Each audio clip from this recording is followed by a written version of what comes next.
What's up, Wise Flyers? Welcome to another episode of the series called Wise Flies Advice, where you give me a call calling this number on the screen, 516-777-0138. Leave a voicemail about any questions about credit cards and travel points, and I'll answer it for you on the show. So this episode is a little more special than usual because I have a guest on here to come help me out, answer your questions. So Dustin from Waller's Wallet, thank you so much for being here. How are you? I'm great, and what's up, Wise Flyers? How are you all doing? Yeah, man. So we got a couple of good voicemails here. And for those who don't know, Dustin is the award booking expert. He has really good knowledge when it comes to award bookings. Dustin, you want to just let us know, for those who don't know, what Waller's Wallet is about? Yeah, so over on my channel, I talk about credit cards, credit card rewards, and I show people how to use their points and miles to make those trips happen and to travel for less. Because I find award travel tends to be the more difficult part compared to earning. So I try to break that down as easily as I can for people to really understand how to use their points and miles. Yeah, earning is easy, redeeming is a little harder. So for everyone, just go over to Dustin's channel, subscribe, watch his videos, like, show him a bunch of love.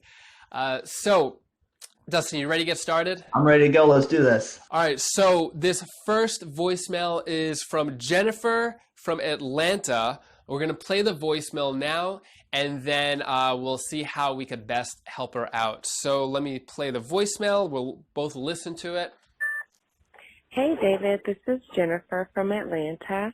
I was calling because I wanted to take my husband on a surprise trip to Singapore. Right now I have 100,000 Krisflyer miles and I wanted to take him first class. I know that I could use Chase. That's what I did, and I transferred all 100,000 miles to the Krisflyer miles. Sorry, I have 90,000 SPG points and I have 100,000 Hilton points and 60,000 American points, but I don't think that those count.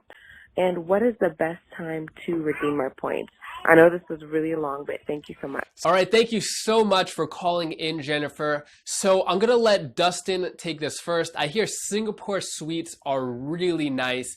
Dustin, what are your thoughts on this? How can we help Jennifer? Okay, so first, thank you, Jennifer, for calling in and asking your question. I think the first thing before you even get into your award availability question to really talk about is the fact of transferring your points before having an option. Because what happened is whenever you transfer your Chase points over to Singapore Airlines, you really limited your options.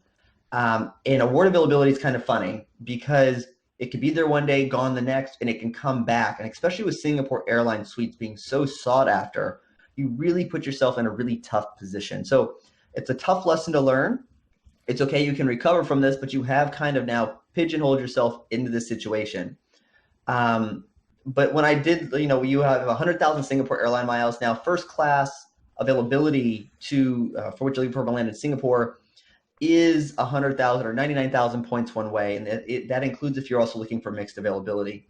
And I looked from Atlanta, there wasn't anything there particularly, but I did do a little research, some quick research for you, looking for you to possibly reposition. And I did find space out of New York and even Houston for business class and possibly even first class out of 99,000 points one way. Unfortunately for you, Singapore airline miles are really easy to earn. But you need to earn another 99,000 points, or your husband might be going solo, or you can just leave him behind as well and you can go for yourself. Yeah, no, thank you so much for looking for that award availability, Dustin. Yeah, so I think New York, you'll definitely have a lot better chances of flying to Singapore with Singapore suites. If you just want to do Singapore suites, also you could go to Frankfurt, Germany, a shorter leg. It'll be less points. If you want to just experience the Singapore suites or just business class, whatever. Also, you could also get city thank you points, which will transfer over to Singapore. American Express membership reward points transfer over there as well. So depending on your timeline, you can get points from other flexible programs and combine it all into Singapore. Like Dustin said, it's really important to check for availability first before transferring your points over, because then you're stuck and you can't transfer them back. But like Dustin was saying, there still is hope. Dustin, was there anything else you wanted to add to that? Yeah, so Jennifer also mentioned she had 60,000 American airline miles. I know she didn't think much of them, but 70,000 miles one way will get you to Singapore. So you're almost enough for a one-way ticket anyway. So, and American airline miles are super easy to earn with Citi and Barclay. And you had 90,000 Marriott points to where you said SPG, but they're Marriott points now, to where you can transfer them over at a 3-to-1 ratio, and you'll get some bonuses as well when you transfer certain amounts.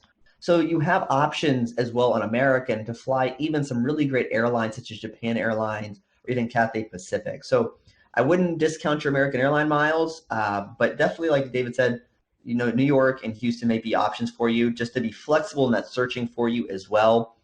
Because now that your miles are in Singapore Airlines, you are kind of stuck in that situation, but you can recover from it.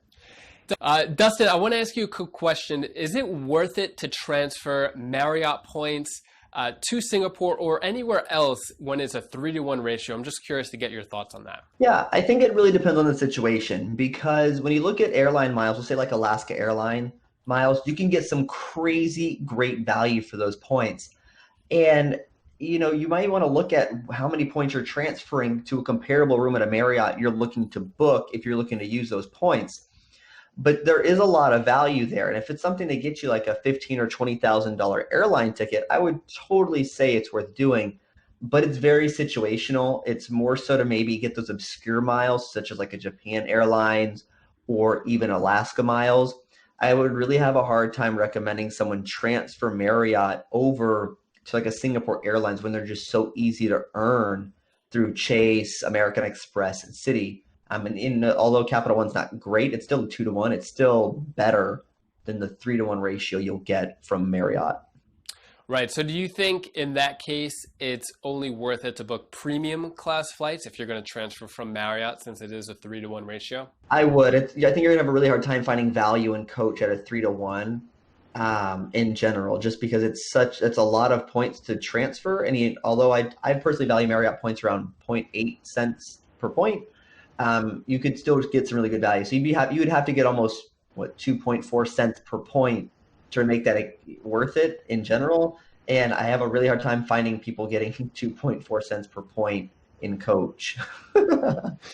Yeah, that's very true. Almost impossible. Yeah. All right, cool, man. Thank you for that answer. All right, so let's get into our next voicemail. Just to remind you, if you do want to call in and leave me a voicemail so I can answer it for you on the video, it's 516-777-0138. So this next voicemail is from Oscar from Portland. And let's play this voicemail right now. Hi, David. This is Nasser from Portland, Oregon. With me and my future wife go to Bora Bora or the Maldives. Using points and hotel cards and such. She has the CSR. I have the Venture card. We have other cards, but they're not good cards. We're both under 524, and we're willing to get as many cards as possible. We want hotel cards to get, all of it to include the flights and stays. It'd be cool to fly business class there, but if that's too much or out of the question, that's fine. We'll do economy. So, yeah, that'd be awesome. Thank you. Appreciate it. Thank you so much for calling in, Oscar. Really appreciate it. So to answer your question, I'll give this one to Dustin first. Dustin, what are your thoughts? So, Oscar, you mentioned you had the Sapphire Reserve and the Venture Miles, and I don't know how many points you have from that in those accounts. But one thing I would say, if you're looking to go to the Maldives or even to Bora Bora, I think flexibility. Number one, I think looking at your point balances, if those are the two cards you have, you definitely don't at this time have enough miles to fly business class. You need to earn a lot of points. I think one thing though to be successful in looking for this, because those are really aspirational awards for a lot of people, is flexibility is going to be key here. Because you're going to have a hard time. Maybe you might find airline tickets, but you might not find hotels, or vice versa. So flexibility is going to be key here. And as far as currency, flexible currency is going to be the option for you. Because it gives you the most options when it comes time to booking your award. Yeah, definitely. I think flexibility is key. with this booking as well as any other booking, especially really desired places like Bora Bora and the Maldives, and flights to get there too are limited. It could be tough. So some of the places that you could stay that I found could be the St. Regis of Bora Bora. It could be what else did I find? Conrad of Bora Bora. It could be the Hyatt Haraha in the Maldives. So a lot of these places, if you're looking for the overwater bungalow for hotels, it's going to be anywhere from 70,000 to 80,000 points, depending on which currency, to get the over the water bungalow. And those are really hard to find. Sometimes you'll have to book a land hotel, and then you could potentially upgrade to the overwater bungalow. I think Ask Sebi did one of these recently. He stayed at the do you remember, Dustin, where he stayed? It was the IHG hotel. Yeah, the IHG hotel. I thought he did the Hilton, and then he had diamond status. That was his most recent one. He did do a Hilton one, and he got upgraded because he had diamond status too. Right. So yeah, he didn't book it that way. He got upgraded. Yeah, so if you get the American Express Spire card, and then you have diamond status, so if you were to book a regular room, standard room, you have a much better chance of being upgraded because of diamond status. So I think that's an option to try to book the land hotel and then get upgraded. What are your thoughts on hotels, Dustin? Hotels, I agree with what you said there. Hotels, when I did a quick look, there weren't anything at those super low 70, 80,000 point options. So that flexibility is going to be key, because if you use programs, I mean, like you said, even to the Conrad and even like some of the Marriott properties, that fourth night or their fifth night free on points is huge, because that's going to save you a lot of points if you stay for 5 nights. And then if you have the IHG Premier credit card, you get that fourth night free on points as well. So utilizing some of those benefits for yourself not only could save you some points, but give you some really outsized value for those really sought out properties. Yeah, and if you are going to go for those premium properties, like Dustin was saying, fourth night free with IHG, but you also have to remember it's going to be 70 to 80,000 points per night. So to get the fourth night free, you're going to have to get a lot of points. So I honestly, in my opinion, realistically, if you only have 2 cards right now, you're probably going to have to just settle for maybe 1 or 2 nights, and try to get the right cards to get certain nights. I would agree to that. I did actually look right before we started shooting this. There was a deal from LAX. I know you're over in Portland, but this might be worth repositioning for. But from LAX over to the Maldives for $462 round trip per person and coach. Now, I know it's not business class, but $462 per person to just get to the Maldives, and you have to pay. Is it a $400, $200, or $400 water taxi ride, or for water airplane ride over to the resort? So there's other costs in that. So it's a super low cost to get to the Maldives.